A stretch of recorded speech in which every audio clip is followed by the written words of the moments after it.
Bonjour et bienvenue à ce nouveau tuto qui traite toujours la concentration, mais cette fois-ci avec l'indice de Gini.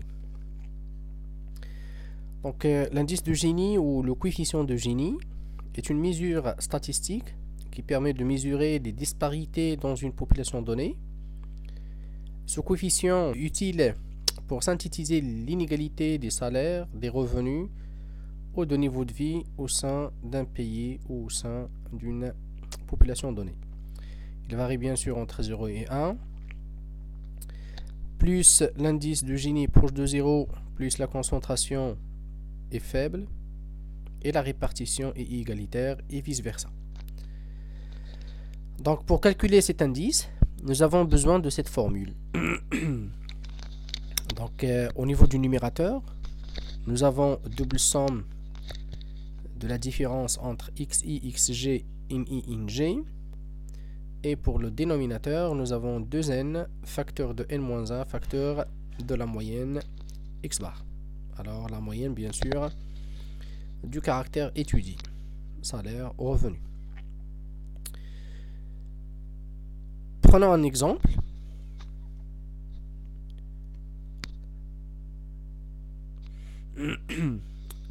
Soit le tableau suivant d'un groupe de 15 individus, répartis en fonction de la valeur de leur patrimoine, en millions d'euros. Il s'agit bien sûr de la répartition des gains.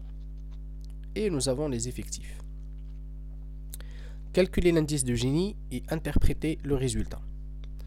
Alors, puisque nous avons ici une variable, une distribution sous forme de classe, alors on va remplacer au niveau de la formule de l'indice de Gini, on va remplacer les xi par les centres. Et donc, pour faire les calculs, nous avons besoin du tableau suivant. Le voilà. Alors en fait ici, au niveau de la ligne, nous avons les centres de la variable étudiée. Donc pour la première classe, 1 plus 0,5 divisé par 2, ça fait 0,75. Ensuite, 1 plus 2 divisé par 2, ça fait 1,5. Voilà, et ainsi de suite pour l'ensemble des autres classes. Ici, nous avons les effectifs NI. Alors, ici, au niveau de ces deux colonnes, c'est toujours la même chose, c'est toujours la même variable étudiée, les mêmes centres. Et ici, nous avons les effectifs. Bien. Voilà la formule de l'indice de Gini. Alors, premièrement, on va calculer le numérateur. Double somme. Somme des sommes. Et donc, ici, nous avons les sommes des CJ. Alors ici, en fait, c'est centre CI moins CJ. Voilà.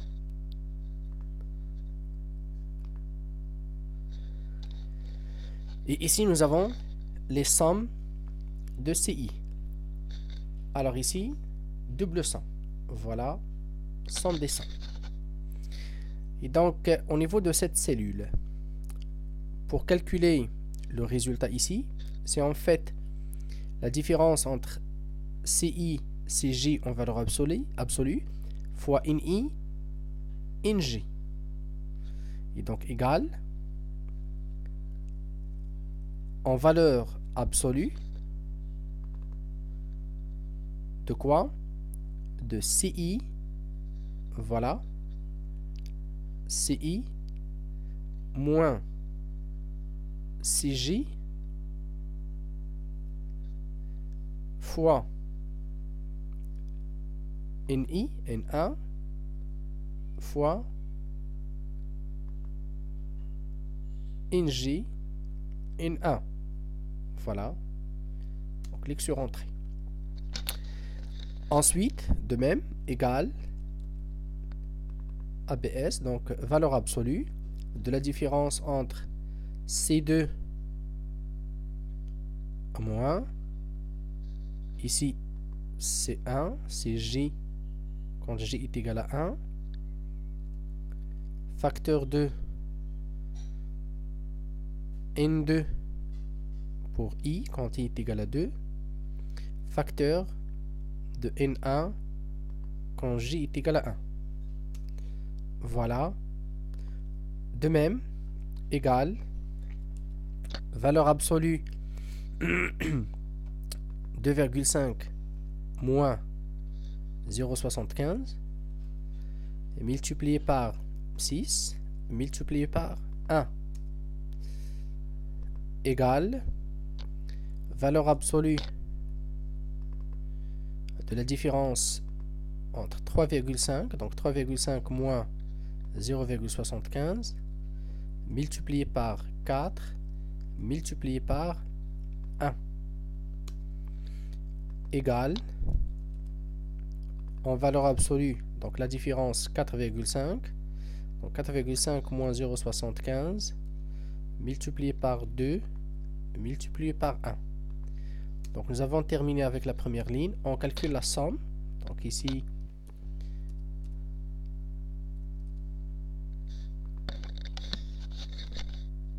pardon, ici total.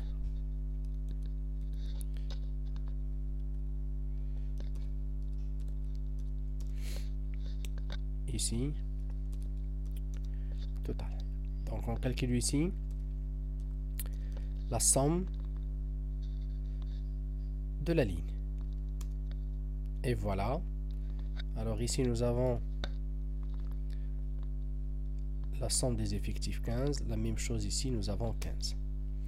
Alors on procède de la même façon pour remplir l'ensemble des autres cellules. Donc voilà, après tous les calculs dans l'ensemble des différences CI, CJ en valeur absolue multiplié par INI, INJ, on calcule les sommes pour cette colonne et aussi on calcule les sommes ici pour cette ligne. Alors moi j'exploite Excel pour faciliter le calcul. Alors pour vous, pour le même tableau, vous pouvez utiliser tout simplement une calculette. Alors ensuite on calcule la somme des sommes, soit ici la somme de cette colonne, voilà, sinon la somme de cette ligne qui donne le même résultat. Donc pour le numérateur, pour notre exemple, le numérateur il est égal à 253. Maintenant on calcule le dénominateur. Alors n est déjà donné, n est égal à 15, n-1 ça fait 14. On calcule la moyenne x bar.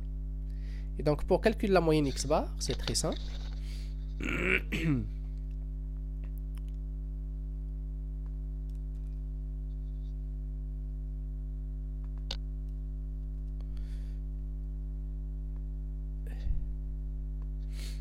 Alors ici nous avons CI, ici nous avons XI, ou plutôt INI, les effectifs. Donc pour calculer la moyenne, c'est tout simplement sigma INI-CI divisé par grand N. Et donc égal 0,75 fois 1. On fait la même chose pour le reste. On calcule la somme.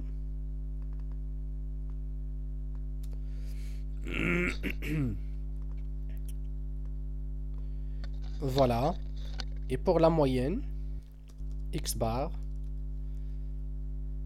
égale sigma NICI divisé par grand N. Voilà la moyenne arithmétique.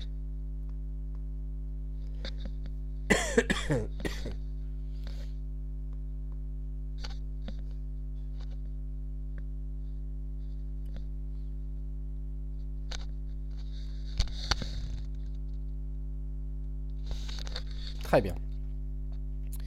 Enfin, pour calculer l'indice de Gini, indice de Gini,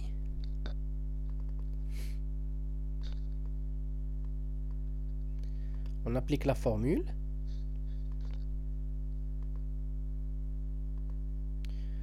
Donc l'indice de Gini est égal au numérateur, voilà, divisé par le produit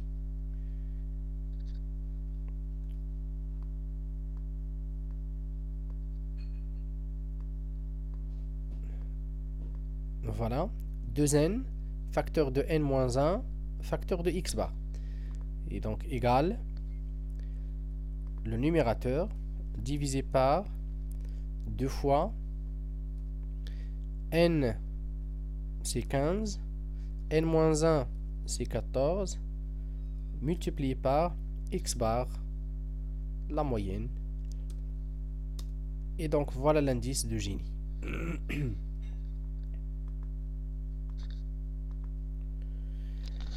L'indice de Gini est égal à 0,21. Il est très proche de 0, il est faible, donc la concentration est faible. Alors voilà les résultats. Donc au niveau des diapositives, nous avons calculé le numérateur. Ensuite, pour l'indice de Gini, nous avons calculé la moyenne. Ici, c'est le dénominateur. Et voilà l'indice de Gini, c'est 0,22. Même résultat, donc 0,22. Alors pour l'interprétation, puisque l'indice de Gini est faible, il est très proche de 0, plus que 1, la concentration est faible, on accepte de dire alors qu'il y a une certaine égalité au niveau de la répartition des patrimoines des 15 individus. Et donc le gain, il est réparti d'une façon presque égalitaire. Merci. Alors, l'objectif de la séance prochaine, c'est le calcul à la fois, donc le calcul de l'indice de Gini en appliquant deux méthodes. La méthode basée sur l'indice de Gini et aussi sur la courbe de Lorenz. Merci, à bientôt.